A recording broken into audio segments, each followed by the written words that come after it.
la séquence le chrono-CAC. Il est jeune, il est beau et il comprend tout des marchés. Quelle chance d'avoir Charles Janus, coach chez Interactive Trading. Charles Janus, bonjour. Bonjour Fabienne, bonjour Merci d'être avec nous. Alors ce CAC 40, aidez-moi à décrypter. À quoi faut-il s'attendre? Quelle est votre lecture en ce moment? Alors, on peut dire merci au secteur du luxe parce que c'est vraiment ce qui a permis à l'indice parisien hier, franchement, d'avoir une hausse assez surprenante par rapport aux autres indices européens. En effet, les valeurs du luxe ont enfin affiché un net rebond. On pense notamment à LVMH, plus 3%, et les autres valeurs du luxe aussi l'ont accompagné, mais dans une moindre mesure, aux alentours de plus 2%. Et ça a vraiment fait du bien au CAC 40. Parce qu'on avait vraiment besoin de se relancer, on était vraiment en retard par rapport aux autres indices, et pourtant, on n'avait pas des statistiques normalement qui devaient donner une hausse derrière, parce qu'on avait des statistiques qui avaient été publiées en Chine durant la nuit, qui étaient plutôt mauvaises, donc on s'était dit, bah, donc les valeurs du luxe vont encore souffrir de ces mauvaises statistiques macroéconomiques chinoises. Et puis ensuite, on a eu les chiffres du chômage américain dans la journée, enfin plus précisément les créations d'emplois aux États-Unis, et c'est ressorti 2 fois inférieur aux attentes, et du coup on s'est dit, pareil, l'indice parisien va, à mon avis, pâtir de ces chiffres. En fait, pas du tout.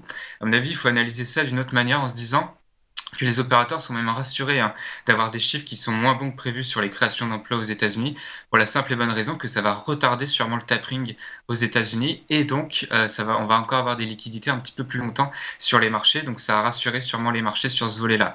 Donc on voit que malgré des statistiques macroéconomiques pas si bonnes que ça, les indices quand même arrivent à tenir.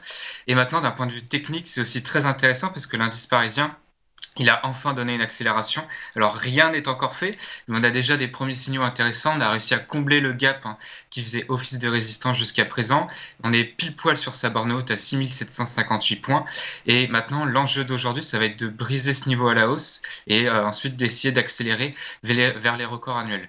En fait, si on n'arrive pas aujourd'hui à avoir cette accélération au-dessus de ce niveau à 6758 points, on pourrait avoir donc un échec sous la borne haute de ce gap, et un échec sous ce niveau-là, ça serait un très mauvais signal pour les opérateurs, puisqu'on pourrait revenir facilement, à mon avis, vers 6700 points, vers la MM50. Donc on pourrait continuer cette latéralisation et on commencerait à mettre en danger la tendance haussière si jamais on venait à casser les récents plus bas.